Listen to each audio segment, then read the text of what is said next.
away from the Detroit airport, near Windsor, Ontario, Canada.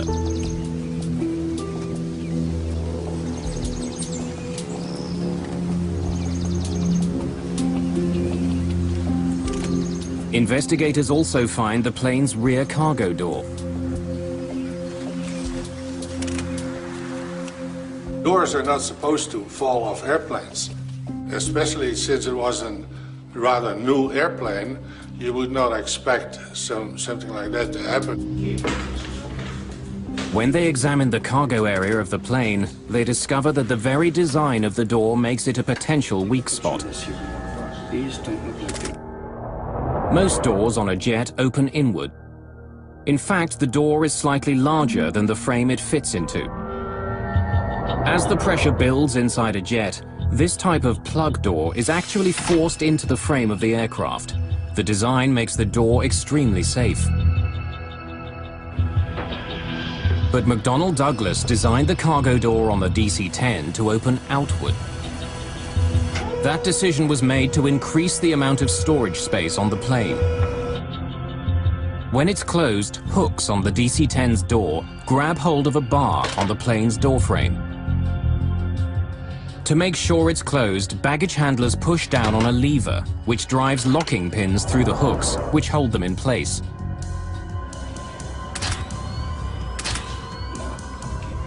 When investigators examined the cargo area of the plane, they don't find any structural damage around the door.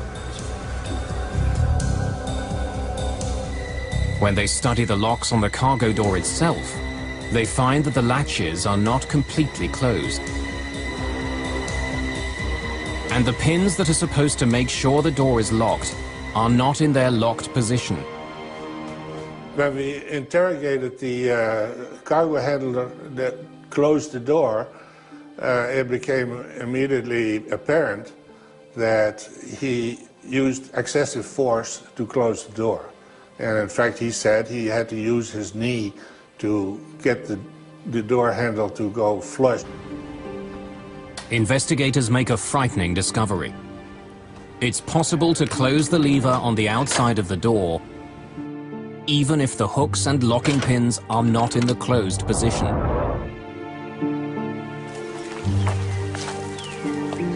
Paul Eddy is a journalist who investigated the history of the DC-10. What Windsor showed is that you could actually pull the handle in order to buckle the top fixture so that the handle went home properly, but the locking pins had not gone through the spools. Engage the lever. This means that baggage handlers can believe the door is closed when it's not. Not only can the outside lever be closed without the locks being fully engaged, there's no way for the crew of the plane to know. The faulty locking pins will still turn off the warning light, even though they aren't in their proper position. The door was a ticking time bomb. As passenger jets climb, the difference between the pressure inside the plane and the pressure outside the plane grows. If a door isn't properly shut, it will blow out with explosive force. The problem on the American Airlines flight began as the plane passed through 3,500 meters. When the door blew, the coffin in the cargo hold was sucked out. When the air pressure inside the plane was released, anything that wasn't firmly attached was pulled out of the airliner. It's a really startling thing if you're not expecting it.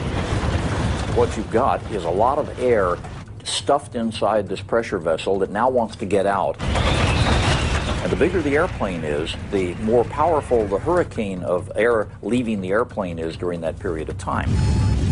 By itself, explosive decompression does not make a plane unflyable.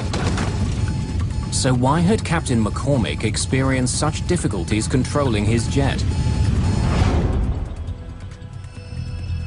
Investigators take a closer look at the back of the plane's cabin and learn that the very design of the DC-10 makes it vulnerable. When the cargo door blew off, There was so much pressure on the floor of the cabin that it collapsed into the cargo compartment below. When it did, the floor ripped into some of the plane's critical control systems. When it collapsed the floor, it took the cables that controlled number 2 engine, and it took most of the cables, or impeded most of the cables that had to do with the flight controls in the back. I think it's going to fly! It left McCormick just enough control to keep his plane level. The remarkable flying of Bryce McCormick had saved the lives of everyone on board Flight 96. But there was a problem with one of the newest and most expensive planes flying over North America. In the Windsor incident, there was an obvious flaw. And that's where the NTSB said, look, here is really the smoking gun, the ability to close that thing without having all those locks engaged. Let's make sure we change this system right now. Every DC-10 operator needs to know this. I want everything checked. I want all the bolts checked first. Chuck Miller is the head of the NTSB's Aviation Safety Bureau. You have to check all the latches, okay?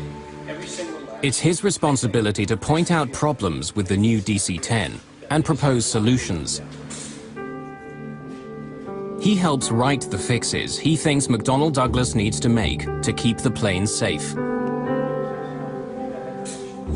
He was a very, very professional man, and he had his investigators had enormous respect for him. Chuck didn't sit back in the office. Chuck was always on the scene. For Chuck Miller, fixing the DC-10 is a matter of professional pride. For McDonnell Douglas, the near accident over Windsor has enormous implications. Their billion-dollar gamble came close to tumbling from the sky. If anything else goes wrong, the company itself could be at stake.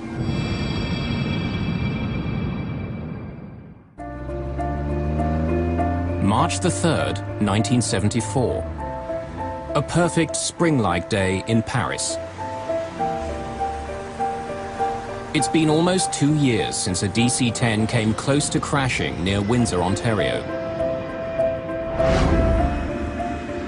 Now more than 50 of the new planes are flying around the world. One of them, Plane 29, is owned by Turkish Airlines.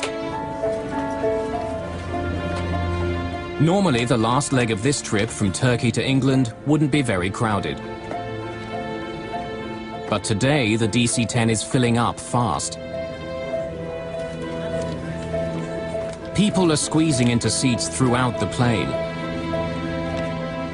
A strike at a British airline has passengers scrambling for any flight back to London.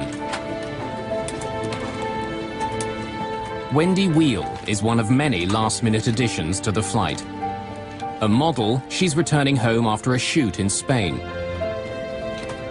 We'd been married for 18 months, and we were about to start a family. I believe the secret of her success for modeling was not just that she was a very attractive girl and good model material, but she was generally liked by all the photographers because she had such a pleasing, lovely, light personality. With all the new passengers boarding, the flight is a little behind schedule. And it's not only the crew who are waiting. At the back of the plane is baggage handler Mohammed Mahmoudi. With all the new passengers, he's not sure if there are any more bags to load. C'est tout. Vous êtes fini. Bien, j'ai l'affaire. Not expecting any other luggage, Mahmoudi locks the rear cargo door.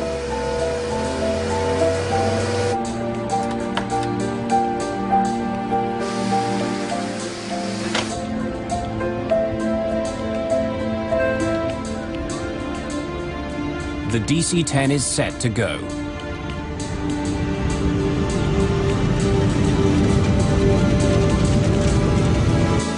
Just after 12:30 in the afternoon, THY Flight 981 lifts off into the skies above Paris. London is less than an hour away. Race control, this is Tango Hotel Yankee 981. We're at 60, requesting clearance to flight level 230. Tango Hotel Yankee 981, you are cleared to flight level 230. 981, roger.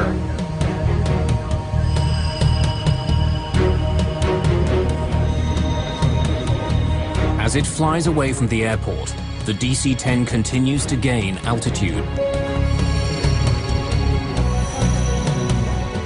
2,700 meters, 3,000 meters, 3,300 meters.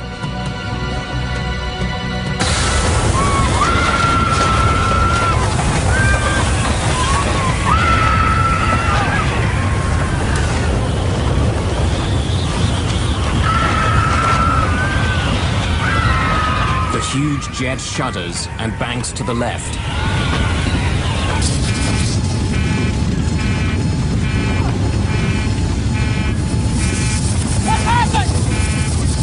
The cabin blew out! Are you sure? Just 16 seconds after the start of the crisis, the crew struggles to save their crippled jet. The nose is pitching down, the plane picking up speed. Bring it up! Put on nose up! I can't bring it up! She doesn't respond! Passengers at the back of the plane witness a horrifying scene. 2 rows of seats have simply disappeared. Through a huge hole in the floor, passengers can see the sky over France. 7,000 feet! Hydraulics! We've lost it! The crew discovers that they have no hydraulic power with which to control the plane. Without it, they can't move their rudder or elevators. Even without its most basic controls, the plane begins to level out. But it's fallen too far. Looks like we're going to hit the ground! Speed! The DC-10 is traveling almost 800 kilometers an hour.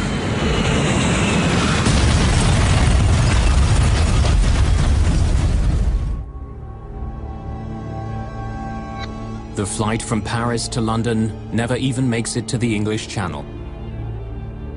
Just 9 minutes after taking off, Turkish Airways Flight 981 becomes the worst plane crash of all time. There's barely anything left here that's recognizable as being a part of an aircraft.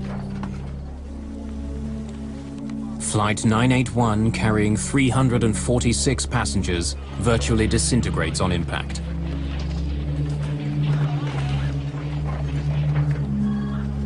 There are no survivors. It was just a scene of absolute, utter devastation. And the litter of personal possessions, electric wires, bits of metal, bits of bodies, just strewn everywhere. I mean, you couldn't walk anywhere without the danger you were going to stand on a part of a human being. I still have nightmares about this, even though it's 33 years ago. Investigators for the French Accident Investigation Bureau are quickly on the scene. My first job was to evaluate the scope of the wreckage and to begin the first investigation on the spot. At first I was unable to know what has happened. I was just seeing that a terrible crash has occurred and that it will be a very hard work for the investigators. Despite the enormous force of the crash, the black boxes, made of 3 layers of hardened steel and insulation, survive. Their contents could provide valuable clues about the crash. Most of the speculation was that it must have been a bomb, because, you know, you've got a almost brand new, very powerful aeroplane flying in clear blue sky, and it gets to 12,000 feet and falls out of it. Investigators are called to a field 15 kilometers from the crash site. They find a piece of fuselage and 2 rows of seats from the DC-10. Somehow, they fell free of the airliner before the rest of the plane smashed into the forest. When investigators arrive, the bodies of the passengers who were in the seats have already been removed. When relatives of those who died in the crash arrive in France, they're directed to a small church in the town of Senlis. One of the saddest sights I've ever seen is in this church. They laid out on tables everything they'd found, you know, clothing, possessions, teddy bears, rings, watches, and then relatives who wanted to were allowed to come